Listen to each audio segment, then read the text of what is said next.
Amigos, ¿qué tal? Buenas tardes. Bienvenidos a 24 horas. La provincia del Carchi permanece completamente incomunicada con el resto del país. Todas las vías están bloqueadas con vehículos, montículos de tierra y maquinaria pesada. Hola María Gracia, ¿cómo estás? ¿Qué tal? ¿Cómo estás? Hola Valeria, amigos, buenas tardes. Los enfrentamientos con la fuerza pública dejan heridos y varios detenidos. Jairo Jacome sigue de cerca la información y nos tiene un reporte. Hola Jairo, buenas tardes.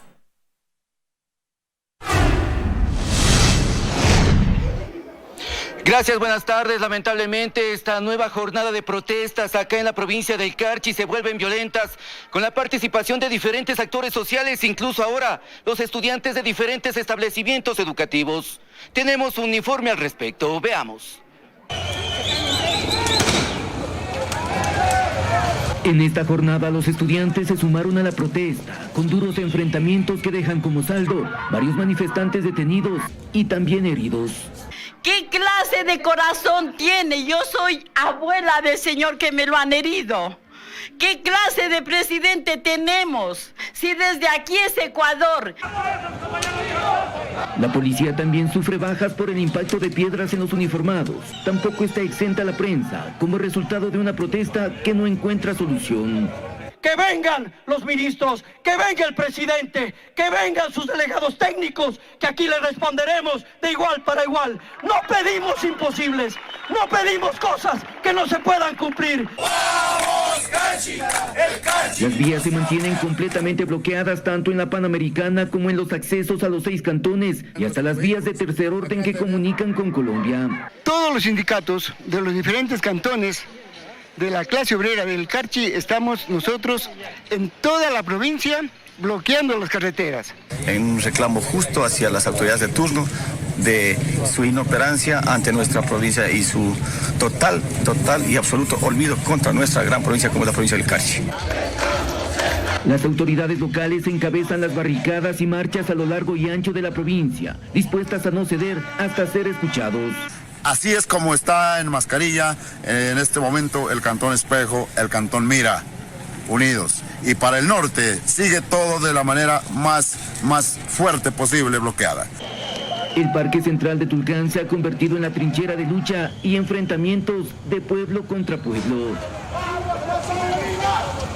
Pese a estos incidentes que se están registrando, autoridades y fuerzas vivas de la provincia dicen irán hasta las últimas consecuencias. Con este informe retornamos a estudios. Buenas tardes. Gracias, Jairo, por el reporte. También que tengas una muy buena tarde. Y la ministra de Gobierno, María Paula Romo, dijo que espera que en las próximas horas se deponga la medida en la provincia del Carchi. Insistió en que el gobierno ha atendido sus medidas. Sí, en general tenemos una muy buena relación con todos los gobiernos seccionales y también en términos generales un país en paz que ha perdido un poco la idea o la costumbre de enfrentamientos o de violencia para llamar la atención. Y en el Carchi esperamos que en las próximas horas se deponga ya una medida de hecho que a nuestro parecer era una medida innecesaria. El gobierno ha estado en contacto, en trabajo y en colaboración con todos los gobiernos seccionales, incluido la prefectura del Carchi y los alcaldes de toda la provincia, así que una medida de hecho y una medida de fuerza de ninguna manera es una medida necesaria, es una medida que solamente afecta a los ciudadanos carchenses que esperamos que pronto puedan recuperar sus actividades normales. El Consejo de las Américas entregó una insignia dorada al presidente de la República, Lenín Moreno, quien cumple actividades oficiales en Nueva York, Estados Unidos. La presidenta de ASCOA, por sus siglas en inglés, explicó que se lo otorgaban porque a través de su carrera mostró un liderazgo visionario con un compromiso y pasión constante por el país y agregó que puso nuevamente al Ecuador en su sendero de recuperación. Moreno agradeció el reconocimiento y habló sobre los cambios que han tenido lugar en el país en términos de apertura a la libre empresa y cuestionó una vez más al socialismo y a la dictadura de Venezuela. La insignia de oro es el mayor galardón de la American Society y se presenta solamente a los jefes de estados del hemisferio occidental que hayan sido electos democráticamente y que hayan contribuido de manera excepcional a su país, la región y la sociedad en general. Presidente Moreno, usted personifica este premio. Definitivamente la dictadura de Venezuela debe acabar. Es una dictadura que debe terminar. Debe terminar porque ese pueblo ya no da más. Seguramente la emigración de casi 5 millones de personas alivia a este gobierno despótico, tiránico, corrupto y narcotraficante. En lo que corresponde al Ecuador, varias decisiones hemos tomado además del diálogo. Como consecuencia del diálogo, hemos extendido nuestro abrazo fraterno a quienes son el verdadero motor de la economía, que son los empresarios. Los empresarios son quienes generan más del 90% de las plazas de trabajo. Tras el anuncio de las autoridades de gobierno sobre el envío de las reformas tributarias y laborales a la Asamblea Nacional, allí se reactivan las opiniones sobre lo que envía el Ejecutivo y dicen que no darán sus votos para el incremento de impuestos. En la Asamblea Nacional ya hay expectativa por lo que el Ejecutivo envíe en los próximos días. Se trata de las tan esperadas reformas tributarias y laborales. A la ley del régimen tributario, el Código Monetario y el Código Laboral llega en un solo paquete. Le dan opciones al Ejecutivo de cómo mejorar la economía del país.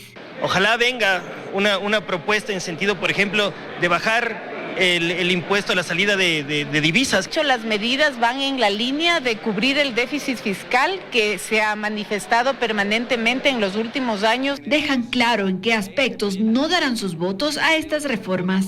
Conocemos extraoficialmente que viene como incremento del IVA. Nosotros nos opondremos rotundamente. No daríamos los votos favorables si es que esto se trata de una subida de impuestos. Hasta el 3 de octubre el Ejecutivo tiene plazo para enviar el documento.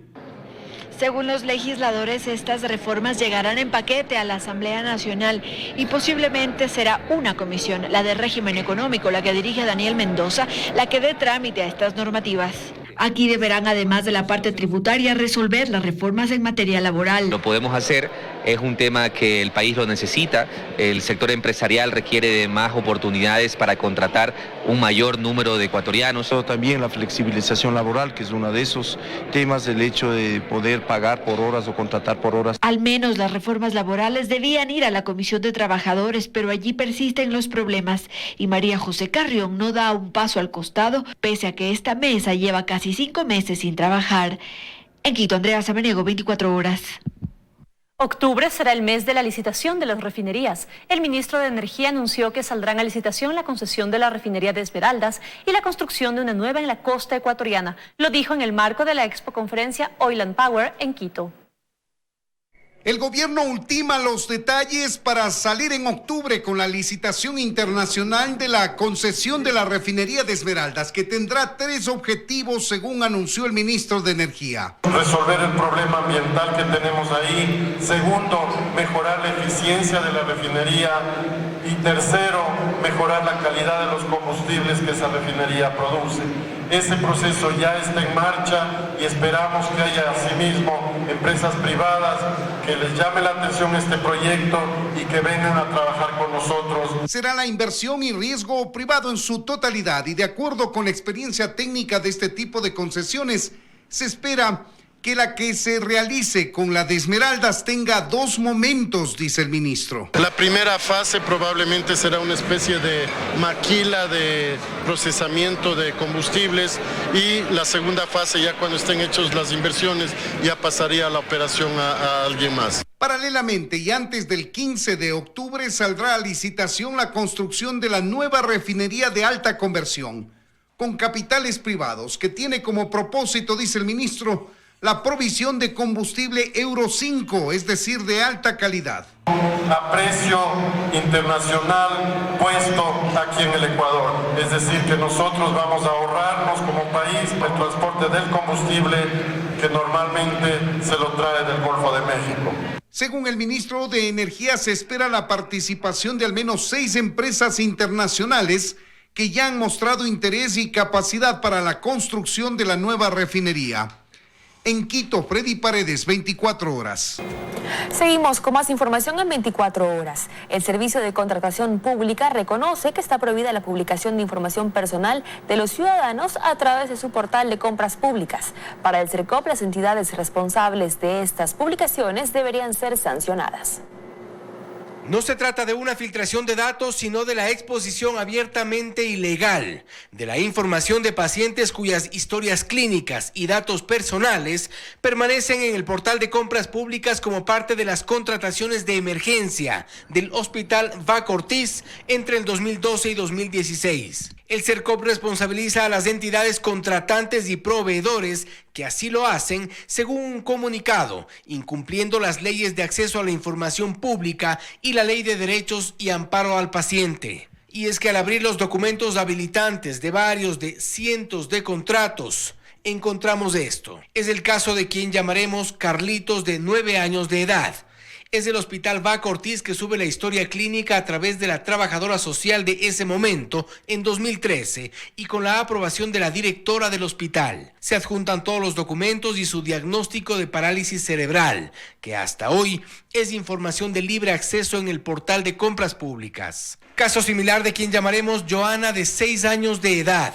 Para acceder a una resonancia magnética en un laboratorio privado en 2013, el Ministerio de Salud a través del Hospital Vaca Ortiz buscan presupuesto exponiendo toda la información de la menor en el portal de compras públicas, sin que la directora de entonces o la trabajadora social reparen sobre la exposición de los datos. En compras públicas, su directora asegura que solo facilitan los procesos. El comunicado del CERCOP destaca que, en caso de incurrir en inobservancias a la ley, los responsables del manejo del portal de cada una de las entidades contratantes y de los proveedores del Estado estarán sujetos a las sanciones correspondientes. Con lo cual, la exposición de la información de pacientes, niños y adultos, de su situación económica, familiar y de salud, sería de responsabilidad del Ministerio de Salud y los hospitales que contrataron a prestadores externos sin reparar en el derecho a la confidencialidad que tienen sus pacientes.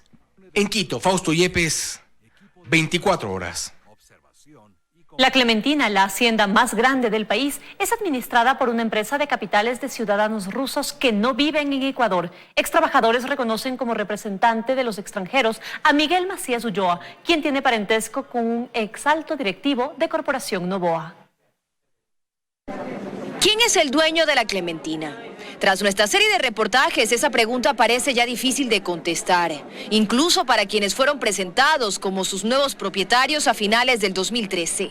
Los en aquel entonces trabajadores de la hacienda más grande del país, hoy responden esto. Los que se hacen llamar aquí nuevos dueños son los rusos. Ellos no vienen, pero aquí quien los representa es este señor Macías. Los rusos de los que habla son quienes constan como accionistas de Cobalt Management Kopmanak S.A., la compañía a la que la cooperativa de trabajadores de la Clementina Coproclem en marzo del 2018 le transfirió todos los derechos del negocio sobre la hacienda. Y el señor Macías, al que menciona, es Miguel José Macías Ulloa. La relación entre los rusos, Víctor y Lyudmila Kovalenko y Miguel Macías Ulloa, se da a través de Ekaterina Kovalenko, hija de los extranjeros y esposa de Miguel Macías Ulloa. A su vez, Miguel Macías Ulloa es hijo de Miguel Macías Huerta, exdirector de Desarrollo Corporativo del Grupo Novoa, antiguos propietarios de la Clementina. De los rusos, Víctor y Lyudmila Kovalenko se pudo determinar que no residen en el país, mientras que su compañía, que por cierto fue creada solo 3 semanas antes de firmar el acuerdo que los dejó como administradores de la Clementina, aparece como domiciliada en Samanes 5, Manzana 934, Solar 7. Fuimos hasta esa dirección. Poco después de nuestra visita nos llamó quien se identificó como comunicadora de la empresa, a decirnos que la compañía se había cambiado de domicilio. Pero lo cierto es que donde supuestamente estaban ubicados antes, nos dijeron que jamás una compañía ha funcionado ahí. Sobre Miguel Macías Ulloa sabemos lo que mencionan los trabajadores y lo poco que está dispuesto a decir el representante de la firma en la Clementina. Entonces, Miguel Macías Ulloa, ¿le suena? Conozco a Miguel Macías como amigo, sí. Pero él no trabaja en Cobalt. No. ¿Tiene algún vínculo con la hacienda? ¿Por qué insiste en esa pregunta? Miguel Macías Ulloa en la Superintendencia de Compañías consta como accionista de al menos 5 empresas, 3 en disolución y administrador de otras 4. Además, está comprando una casa valorada en $800,000 y ya entregó $100,000 en efectivo. Lo extraño es que la última vez que pagó impuestos fue en el 2010, cuando declaró $234. En los últimos 9 años no ha declarado ingresos, pese a ser propietario de al menos 5 empresas. Una de ellas es Inversiones MAC y Cobal Inmacobal S.A., la empresa de la que él y su padre Miguel Macías Huerta son propietarios. Curiosamente, fue nombrada con el mismo apellido de los inversionistas rusos, supuestos administradores de la Clementina. Otra coincidencia es que uno de los abogados que participó en el traslado administrativo por parte de los trabajadores de la hacienda hacia Cobal, José Antonio Loaiza Mendoza, es el mismo abogado de Miguel Macías Ulloa. Al menos así consta en el acta de intención de compra de su casa. Dayana Monroy, 24 horas. El informe borrador sobre medicamentos e insumos en las bodegas del Hospital Teodoro Maldonado Carbo de Guayaquil se llevará a cabo esta tarde en la Contraloría. Es el segundo informe sobre irregularidades en este hospital. Dayana Monroy nos informa. El primer informe con indicios de responsabilidad penal del Hospital Teodoro Maldonado Carbo se emitió hace apenas un mes en contra de 14 funcionarios, incluido el exdirector del hospital y 13 proveedores, por irregularidades en la adquisición de medicamentos. Hoy a las 2 de la tarde la Contraloría General del Estado hará la lectura de un segundo informe a borrador. Esto por la existencia de medicamentos, dispositivos e insumos médicos en las bodegas del hospital, sus procesos de distribución y utilización. Se revisó el periodo comprendido entre el 1 de enero del 2013 y el 31 de diciembre del 2018. El informe de Contraloría del IES Teodoro Maldonado Carbo se suma a los otros 2 informes de Contraloría que fueron leídos este martes y miércoles, donde se determinó más de $3 millones en pérdidas en varios hospitales del IES. Esto por medicamentos e insumos caducados y por medicamentos e insumos que parecen haber desaparecido de las bodegas del hospital. Igual como ocurrió con los otros 2 informes, una vez leído este nuevo informe que será a las 2 de la tarde, las personas que sean mencionadas como responsables podrían ser los responsables de las bodegas e incluso los directores o exdirectores del hospital. Podrán emitir sus descargos. Luego de ello ya la Contraloría analizará y determinará si emite un informe final donde podrían incluirse responsabilidades.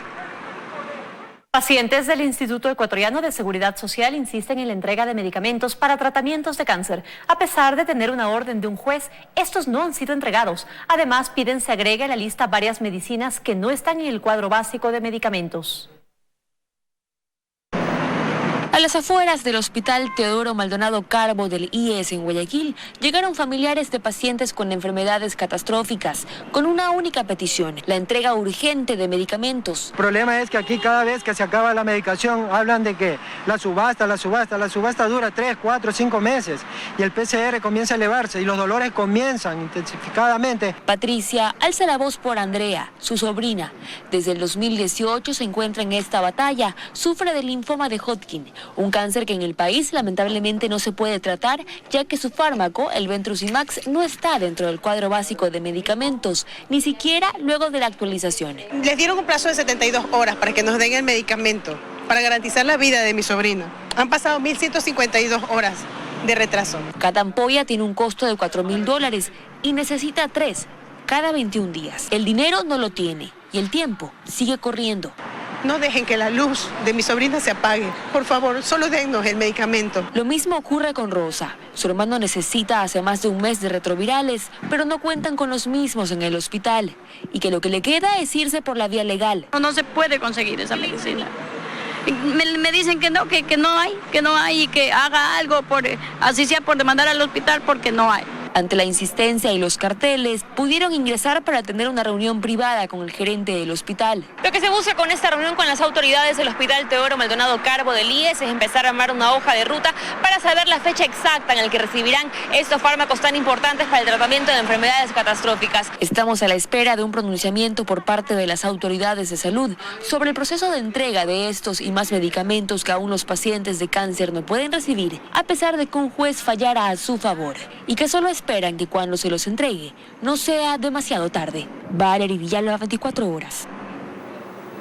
Inició a escala nacional el registro migratorio de ciudadanos venezolanos, un proceso que busca la formulación de la política pública para su atención. Este es un requisito indispensable para acceder a una amnistía migratoria y posteriormente al proceso de solicitud de residencia temporal. El registro es gratuito y se efectuará de forma digital a través de la página registro.migracion.gov.es, que una vez finalizado va a generar un turno para la entrevista personal.